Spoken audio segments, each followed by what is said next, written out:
Իրաքում կայացած խորհրդարանական ընտրությունում հաղթանակ է տարել վարչապետ Մոհամեդ Շիա ալ-Սուդանիի գլխավորած կոալիցիան, սակայն այս հաղթանակը տեղի է ունենում հասարակության, հատկապես երիտասարդների շրջանում աճող անվստահության ֆոնին, որոնք քաղաքական համակարգը դիտարկում են որպես կոռումպացված վերնախավերի համար երկրի նավթային հարստությունը բաժանելու գործիք։ Ընտրական հանձնաժողովը հայտնել է, որ ընտրություններին մասնակցությունը կազմել է 56.11%։ Ընտրություններում իր հաղթանակի առիթով վարչապետը ժողովրդին է շնորհավորել։ Մեր շնորհավորանքներն ենք հղում ձեզ 6-րդ գումարման ներկայացուցիչների խորհրդի ընտրություններում ձեր դաշինքի հաղթանակի եւ առաջին տեղը զբաղեցնելու կապակցությամբ։ Ես ողջունում եմ ձեզ եւ բարձր եմ գնահատում ձեր ջանքերը, որոնցով Իրաքի պատմության մեջ նոր ու պայծառ էջ եք գրում։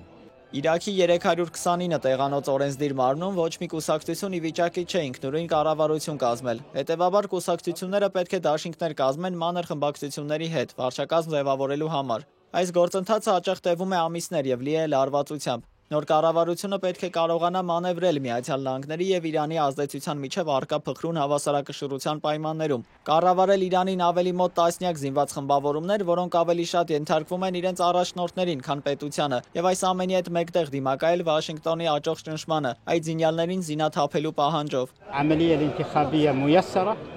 Քաղաքական առաջնորդների մեծամասնությունն ունի քաղաքական կամք, որը Իրաքի վերականգնման ցուցիչներից մեկն է։ Կայունության հասնելը ենթադրում է կառավարության ձևավորման համար պահանջվող ժամանակի կրճատում։ Հետևաբար այսօր ընտրատեղամասերի փակելուց եւ արդյունքների հրապարակումից հետո մենք կապահովենք արագ վերադարձ լուրջ խորհրդակցություններին կառավարության ձևավորումը վերջնականացնելու համար։ Իրաքում ընտրողների ակտիվությունը նվազում է, քանի որ շատերը կորցնում են հավատը քաղաքական համակարգի հանդեպ։ Պատճառներն են զինված խմբեր ունեցող կուսակցությունների գերիշխանությունը, համատարած կոռուպցիան եւ վատ կենսապայմանները։ Վերլուծաբանները նշում են, որ սա խորացնում է անտարբերությունը մի համակարգի հանդեպ, որը շահավետ է միայն փոքր խմբի համար։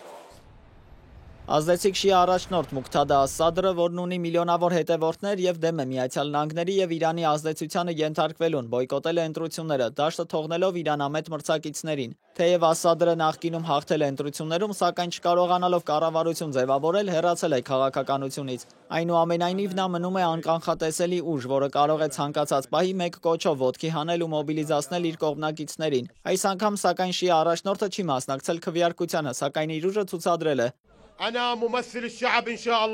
Ես ժողովրդի ներկայացուցիչն եմ Աստծո կամքով։ Ո սիրելի ցուցարարներ, ես կմտնեմ կանաչ գոտի, միայն ես եւ նրանք, ովքեր ինձ հետ են։ Ես նստացույց կանեմ կանաչ գոտու ներսում, իսկ դուք նստացույց կանեք դրա դարպասների մոտ։ Իրաքի քրդերի համար այս ընտրությունները ռազմավարական նշանակություն ունեն, քանի որ դրանցից է կախված նրանց ինքնավարության ապագան։ Ազդեցիկ քաղաքական գործիչ Մասուդ Բարզանիի Քուրդիստանի դեմոկրատական կուսակցությունը կոչ է արել ակտիվ մասնակցել ընտրություններին։ Բաղդադի հետ բանակցություններում իրենց դիրքերն ամրապնդելու նպատակով։ Հիմնական վեճերը վերաբերում են նավթային եկամուտների բաշխմանը եւ բյուջետային հատկացումներին, որոնք տարիներ շարունակ լարվածության պատճառ են Էրբիլի եւ Բաղդադի միջև։ Ընտրություններում հաջողությունը ՔԴԿ-ին ավելի շատ լծակներ կտա, պաշտպանելու տարածաշրջանի տնտեսական շահերը եւ դիմակայելու կենտրոնական իշխանության ճնշումներին։ Քրդական անկախության հանրաքվեն նպատակ ուներ Իրաքի կառավարության հետ ունեցած խնդիրներին խաղաղ լուծումներ գտնել։ Մենք Բաղդադի կառավարությանը ասացինք, որ պատրաստ ենք երկխոսություն սկսել եւ 2-3 տարով հետաձգել անկախությունը Բաղդադի հետ ունեցած խնդիրներին լուծում գտնելու համար։